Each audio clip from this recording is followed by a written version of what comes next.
Hello friends, welcome to jobs in Telugu YouTube channel.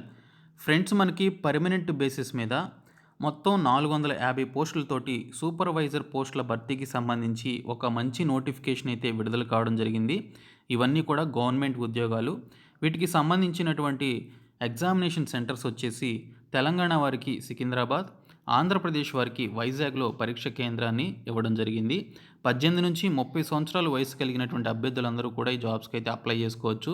చాలా మంచి salaries అయితే ఉన్నాయి. ఒకే ఒక్క రాత పరీక్ష ఉంటుంది. 50% ఆఫ్ మార్క్స్ కనుక వచ్చినట్లయితే ఆ రాత పరీక్షలో మీకు ఖచ్చితంగా జాబ్ అయితే వచ్చే ఛాన్సెస్ అయితే ఉంటాయి. సో ఈ రిక్రూట్మెంట్కి సంబంధించిన కంప్లీట్ డీటెయిల్స్ చెప్తాను. ప్రతి ఒక్కరు కూడా ఈ వీడియోని లైక్ చేసి మీ సపోర్ట్ అయితే ఇవ్వండి.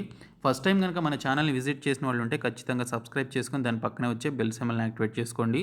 ఫ్రెండ్స్, మీకు యూజ్ అయ్యే విధంగా ప్రతి ఇన్ఫర్మేషన్ అందిస్తున్నాను. మిమ్మల్ని ఒక చిన్న లైక్ చేయమని చెప్పేసి అడుగుతున్నాను. మీరు ఒక చిన్న లైక్ చేసి సపోర్ట్ చేస్తే నన్ను చాలా ఎంకరేజ్ చేసిన వాళ్ళు అవుతారు. కాబట్టి ప్రతి ఒక్కరు కూడా లైక్ చేయండి. ఫ్రెండ్స్, డీటెయిల్స్ చూసే ముందు మీలో ఎవరైతే railway NTPC and group D ఎగ్జామినేషన్స్కి ప్రిపేర్ అవుతున్నారో వారందరి కోసం ఈ నెల 24వ తేదీ నుంచి అన్అకాడమీ టాప్ ఎడ్యుకేటర్స్ తోటి బ్యాచ్ కోర్సెస్ అయితే స్టార్ట్ చేయడం జరుగుతుంది. ఇక్కడ మీరు ఇందులో జాయిన్ అవడం ద్వారా ఈ ఫెసిలిటీస్ అన్నీ కూడా మీరు పొందవచ్చు రైల్వేకి ప్రిపరేషన్కి సంబంధించి. అలాగే దీనికి సంబంధించి రైల్వేతో పాటు రైల్వే ఎన్టీపీసీతో పాటు గ్రూప్ డి కూడా అలాగే ఏఎల్పీకి సంబంధించినటువంటి ఎగ్జామ్స్ కూడా మీరు ప్రిపేర్ అవ్వచ్చు. అలాగే ఇక్కడ చూసుకున్నట్లయితే వీటితో పాటు ఏదైతే సిఐఎస్ఎఫ్, సిఆర్పిఎఫ్ లాంటి ఎగ్జామ్స్ ఏవైతే ఉన్నాయో కానిస్టేబుల్ పోస్టులు, వాటికి సంబంధించి కూడా ఎస్ఎస్సి ద్వారా రిలీజ్ అయ్యేటువంటి ఈ యొక్క ఎస్ఎస్సి జీడీ పోస్టులకు కూడా మీరు ఈ యొక్క క్లాసెస్లో జాయిన్ అయ్యి కంప్లీట్ కోర్స్ అయితే తీసుకోవచ్చు. ఫస్ట్ 1 మంత్కి సంబంధించి తీసుకోండి. తీసుకునేటప్పుడు BSK10 అనేటువంటి కోడ్ని యూజ్ చేసినట్లయితే మీకు 10% డిస్కౌంట్ అయితే రావడం జరుగుతుంది. కాబట్టి ప్రతి ఒక్కరు కూడా ఈ కోడ్ని యూజ్ చేసి ఈ యొక్క క్లాసెస్లో జాయిన్ అవ్వండి. ఫ్రెండ్స్, మనకి నోటిఫికేషన్ అనేది సెంట్రల్ గవర్నమెంట్ ఆర్మ్డ్ ఫోర్సెస్ కింద ఉన్నటువంటి మిలిటరీ ఇంజనీర్ సర్వీసెస్ నుంచి రిలీజ్ కావడం జరిగింది. MES డిపార్ట్మెంట్ నుంచి ఈ నోటిఫికేషన్ అనేది మనకి యాక్చువల్గా మార్చ్ ఫస్ట్ వీక్లోనే రిలీజ్ కావాల్సి ఉంది. అయితే కొంత డిలే తోటి నిన్ననే దీనికి సంబంధించినటువంటి అఫీషియల్ నోటిఫికేషన్ని రిలీజ్ చేశారు. ఇది అఫీషియల్ సైటు. ఈ సైట్లోనే మీరు ఆన్లైన్లో ఈ లింక్పై క్లిక్ చేసి మీరు అప్లై చేసుకోవాల్సి ఉంటుంది. ఇది అఫీషియల్ నోటిఫికేషన్కి సంబంధించిన లింక్ అనమాట. సో ఇక్కడ చూసుకున్నట్లయితే ఇంపార్టెంట్ డేట్స్ వచ్చేసి దీనికి సంబంధించి ఆన్లైన్లో మీరు ఈ నెల 22వ తేదీ నుంచి దీనికి సంబంధించినటువంటి అప్లికేషన్స్ అనేవి పెట్టుకోవాలి. వచ్చే నెల 12వ తేదీలోపు దీనికి సంబంధించి అప్లికేషన్ డేట్ అయితే క్లోజ్ కావడం జరుగుతుంది.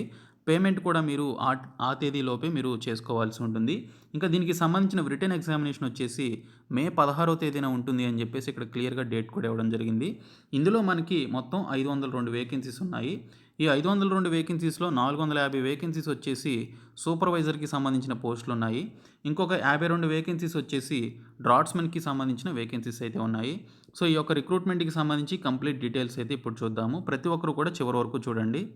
ఫ్రెండ్స్, ఈ యొక్క MES ద్వారా రిలీజ్ అయినటువంటి 502 వేకెన్సీస్లో 52 వేకెన్సీస్ డ్రాట్స్మెన్కి, 450 వేకెన్సీస్ సూపర్వైజర్ పోస్టులకి కేటాయించడం జరిగింది.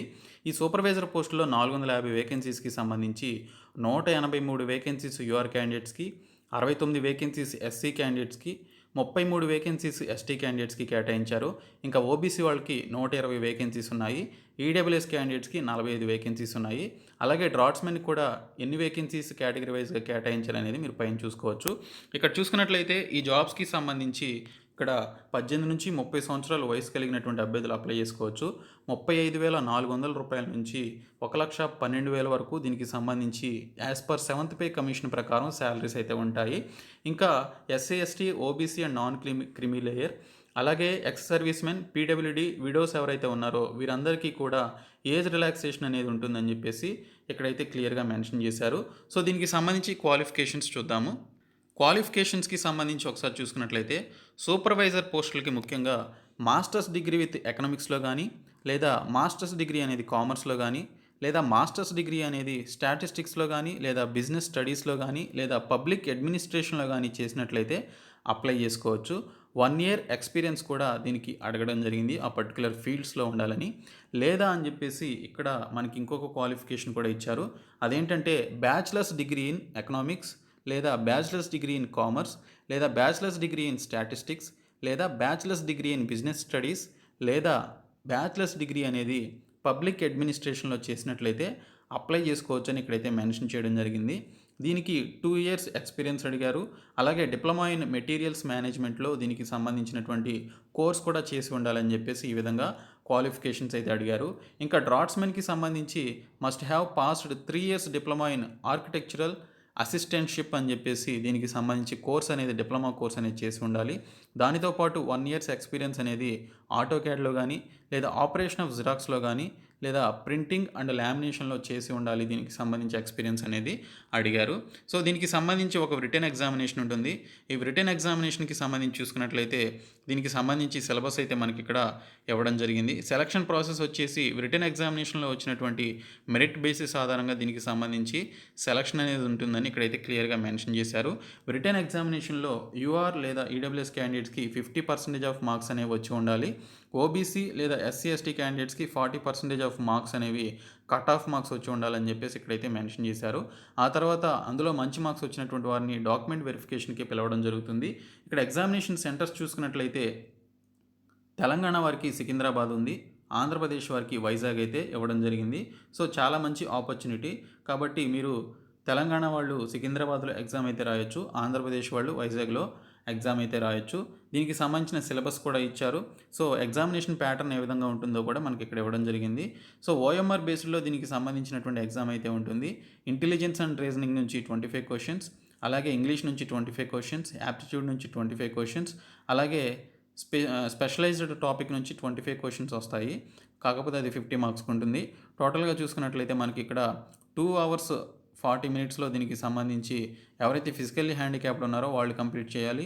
120 minutesలో నార్మల్ క్యాండిడేట్స్ ఎగ్జామినేషన్ అనేది కంప్లీట్ చేయాలని చెప్పేసి ఇక్కడైతే మెన్షన్ చేయడం జరిగింది. సిలబస్ చూసుకున్నట్లయితే వాటికి సంబంధించినటువంటి సిలబస్ కూడా మనకి ఇక్కడ ఇవ్వడం జరిగింది.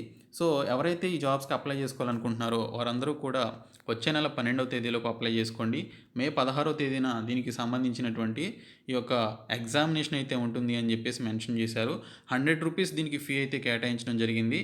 మిగిలినటువంటి క్యాండిడేట్స్కి ఈ యొక్క ఫీ నుంచి ఎగ్జామ్షన్ అయితే ఇవ్వడం జరిగిందని చెప్పేసి ఇక్కడైతే మెన్షన్ చేశారు. ఈ నోటిఫికేషన్ పీడిఎఫ్ని డిస్క్రిప్షన్లో ప్రొవైడ్ చేస్తాను. ఇంట్రెస్ట్ ఉన్నటువంటి క్యాండిడేట్స్ డౌన్లోడ్ చేసుకొని ఈ జాబ్స్కి అయితే అప్లై చేయండి. ఇండియాలో ఉన్నటువంటి అన్ని రాష్ట్రాల వాళ్ళు ఈ జాబ్స్కి అయితే అప్లై చేసుకోవచ్చు అని ఇక్కడైతే మెన్షన్ చేశారు. కాబట్టి ఇంట్రెస్ట్ ఉన్నటువంటి క్యాండిడేట్స్ అప్లై చేయండి. ఈ వీడియోని మీ ఫ్రెండ్స్ అందరికీ షేర్ చేయండి. Thank you so much guys.